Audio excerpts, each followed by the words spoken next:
very simply about the future of my car and my garage.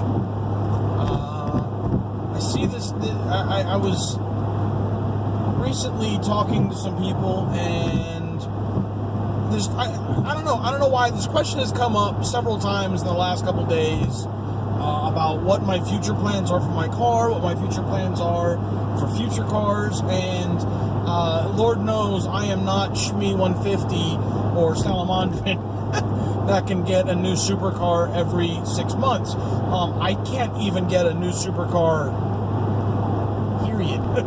So, future of the Triple Vet. The future for the Triple Vet is honestly very simple. Unless she spontaneously combusts, which I kind of knocked on car, don't even want to say because she's not been too happy with me lately. But unless she spontaneously combusts, she's going to be around basically forever. She will probably at some point in time, in hopefully the near future, be occupying more of a track-only role. I just don't foresee her going anywhere. Almost ever. I just don't see it. Anything that I get beyond this will be an augmentation, will be, that will be my fun street car. Hopefully, if finances and things allow, will be, a fun supercar type thing. But Triple Vet, Triple's not going anywhere now. There are some things that Triple Vet needs. I still have not fixed the body damage done to her caused during One Lap of America. And if you don't know, don't remember, you haven't watched or whatnot, I'll put the link somewhere up here for that video talking about what I have done or what I did or what it cost me to run One Lap of America, where I talk about some of the damage done to the car. But basically, I got some body damage that I have to fix, so that still has to happen. It would have been done by now already, but I had several other things that I've had to fix and kind of keep going. If you watch some of my other videos, that I'll link also, where some of the issues that I've had with this car have been a little annoying and have cost some money, which has set back the fixing of the body damage. Mechanical issues take precedence over anything, cosmetic, basically, is what it comes down to. So, yes, that will eventually be fixed. After that, the next mod, if you will, that the car needs or that I want to get for the car is very simply a good set of seats and harnesses. I am at the point, and I've come to the conclusion that I need seats. I need seats. Many of you already know my hatred of the seats that I have in this car now, the stock factory seats, the ones that flop. You see this bullshit? I hate that. Anyways, I hate these seats. Not only do they flop and are they annoying, they don't provide any support whatsoever on the track. They barely are comfortable enough for a long GT cruise. I mean, whatever. You're not going to die in these seats on a long trip, but they're not great. And on a track, they're horrible. I realized this the last time that I went to Dominion when I was doing the track cross. If you haven't seen that video, make sure you check that one out. But you can see in one portion where I get a little squirrely with it, and I basically fall out of the seat. Like, I come completely out of the freaking seat. It's pretty insane.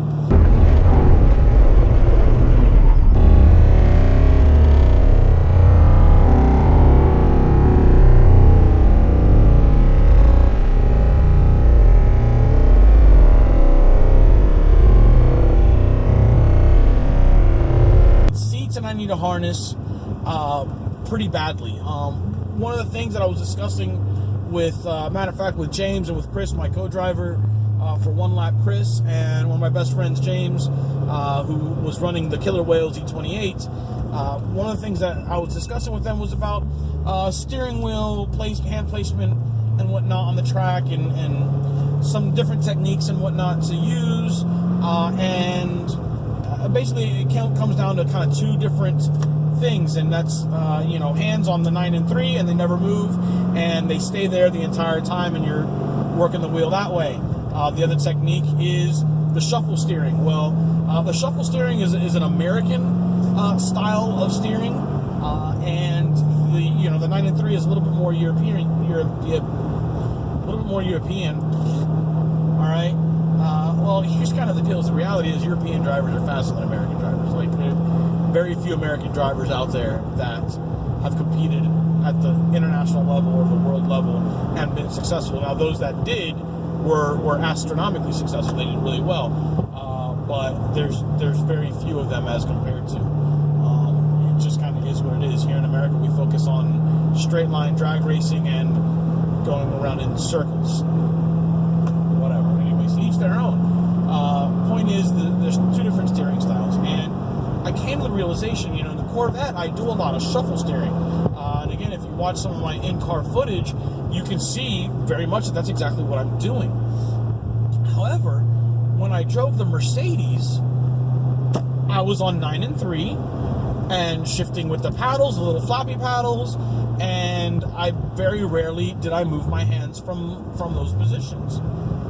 And I started thinking about it, and I came to the realization that the reason that that's happening is because in the Mercedes, I have better seats, they're more supportive, and obviously the car's slower.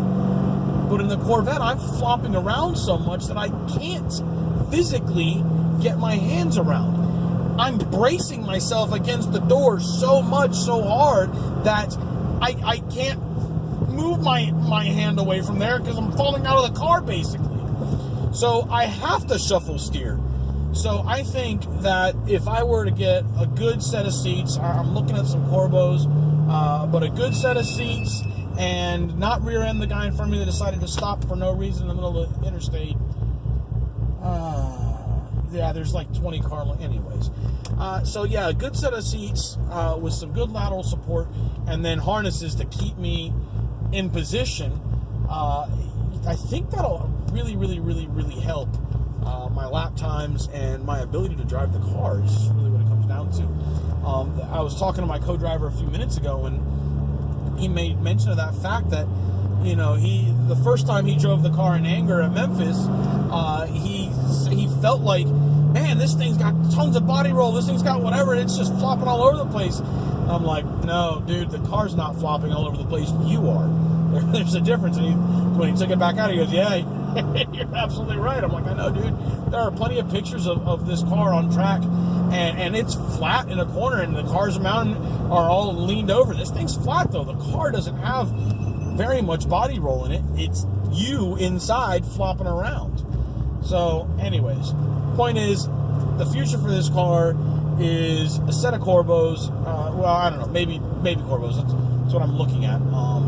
But any other seat that would fit the bill, and then a set of harnesses. So I'll probably have to get a harness bar and harnesses and kind of go down that route. But I think that that's something that is absolutely necessary, especially given the amount of track time that this car sees.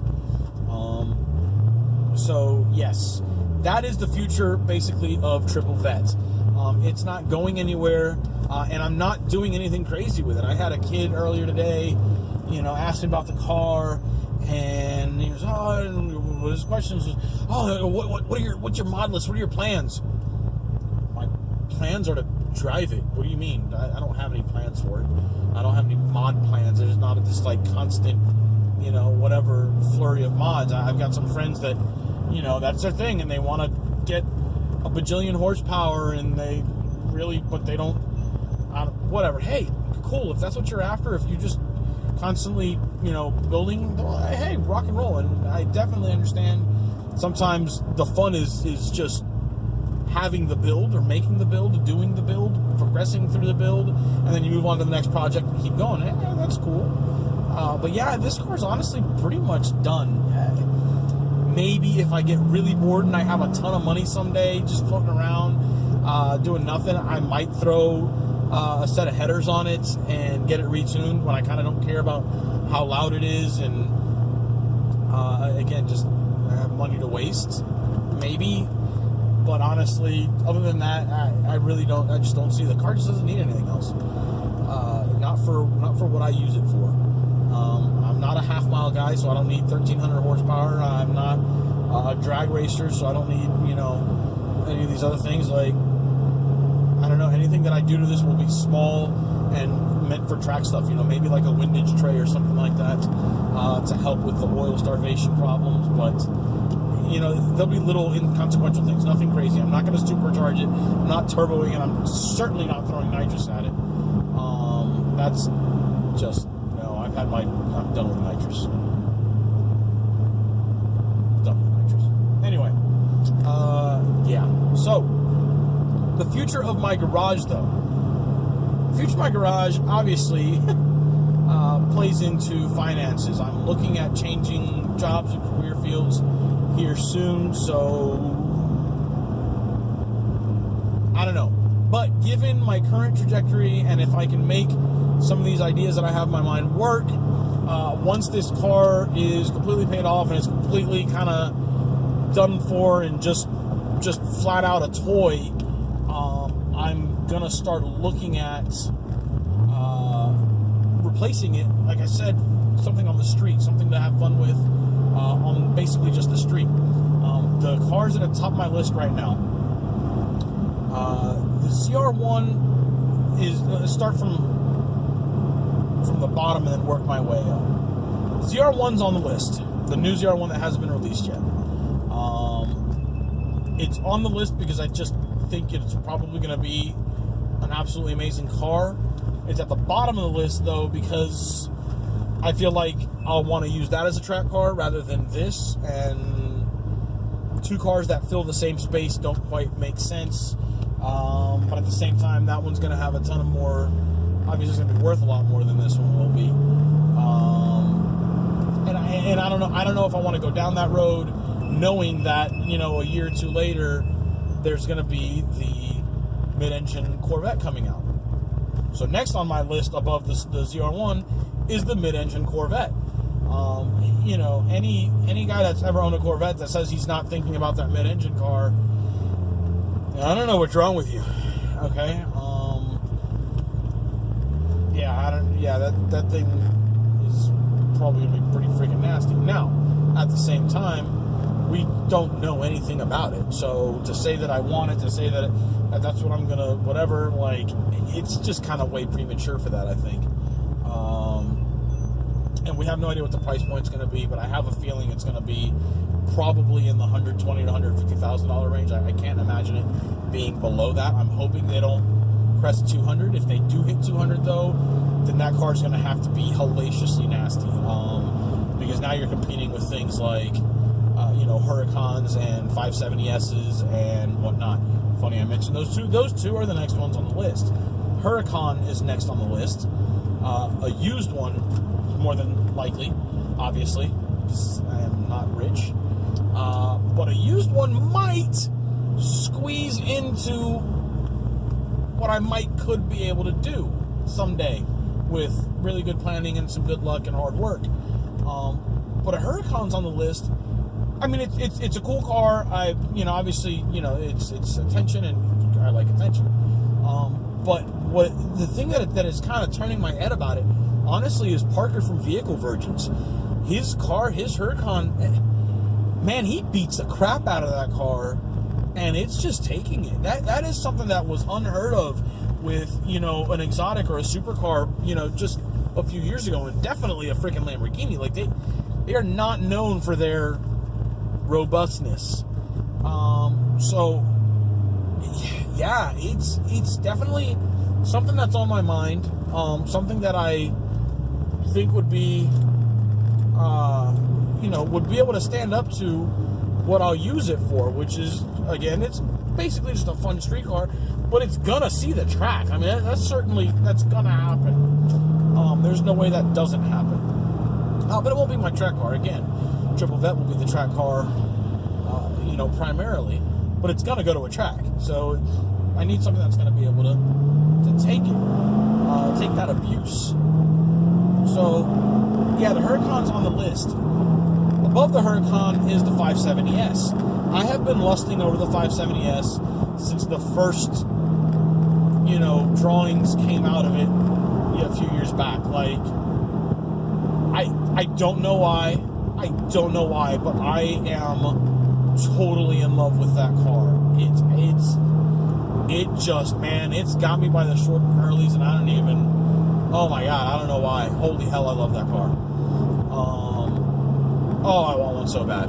And it's strange because normally, I'm all about the top of the line or whatever, and that car is the bottom of the McLaren line. But then again, when the bottom is that high, Jesus. But anyways, so yeah, the McLaren 570S is at the top of this short list. However, I've started seeing things floating around about them being pretty fragile, and I don't know if that's true, because there's some people that I know beat the crap out of them, but then there's other people that I've started seeing where I saw a comment recently about from an organization where they said, how do you keep one 570S on the track? You own 2 or you own 3 or whatever, and I'm like, Mino Reiki, that's not good. Like, I don't know. That doesn't bode well, because again, is it going to be my dedicated track car? No. Is it going to go to a track? Absolutely, that's happening. So I don't know. I still probably have another year to 2 years before this is even remotely a question or a possibility or anything like that. But it never hurts to start planning, and you set the goals that you can achieve that goal, attain that goal. Living life goalless doesn't quite make sense. You're just ambling around waiting for things to happen to you. I don't know. It's not a way I want to live. I've certainly spent a lot of time in my life like that, and I hate those times in my life. Anyways, I'm not going to get preachy here, but so anyways, those are the things that are kind of rattling around my head, hopefully in the next few years, possibly to be doing. I don't know, what do you guys think? Well, out of those cars, and obviously I could expand on every car as to why I feel the way that I feel about it,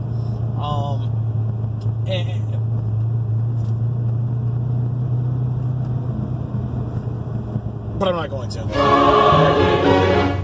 But out of those cars, what do you guys think would be a good option, a good step from the Corvette? I've been driving Corvettes for a long time, and I've said before, it's not that I'm a Corvette guy. I mean, yes, I've had 4 of them, and I love them, and they're great, and they're awesome, but what it comes down to is I love them because of what they can do, specifically in the price point that I can afford.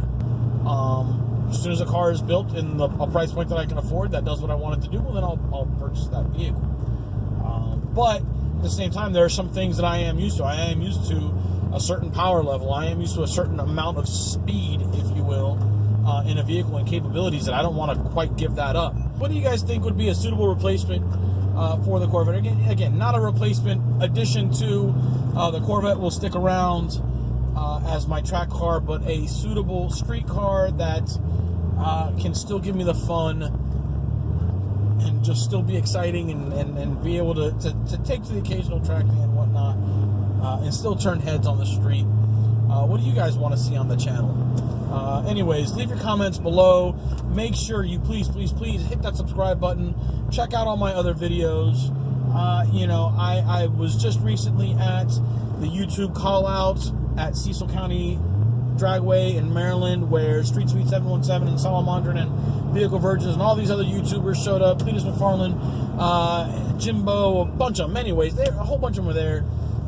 And I'll be honest, man, it was so neat to see this community of car enthusiasts come together, and it's something that I would love to be able to do more often, spend more time doing. But obviously, all that comes down to you guys and how you guys interact and share and comment and like and subscribe and all those things to make that kind of stuff happen. Automotive vloggers on YouTube are coming up. They're definitely coming up. Vehicle Virgins just recently hit 1 million subscribers. if a freaking teenager with a fidget spinner can have however many bajillion subscribers and get millions of views per video per day, guys, come on, car guys, let's do this. Let's do something with this. All right.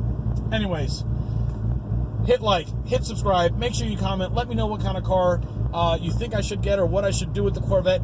Maybe some of you track guys, let me know what some stuff that you think I need to do to the Corvette so I can better prepare it for track use. I'm not quite ready to cut up the interior and do a full cage or anything like that, so that's kind of out of the question. But standard stuff. Again, the car will see street miles during events like One Lap of America, so I can't go full race car with it. But yeah, leave your comments below. Hit me up on Facebook and Instagram. Information is here. Yeah, I'll see y'all next time. Peace.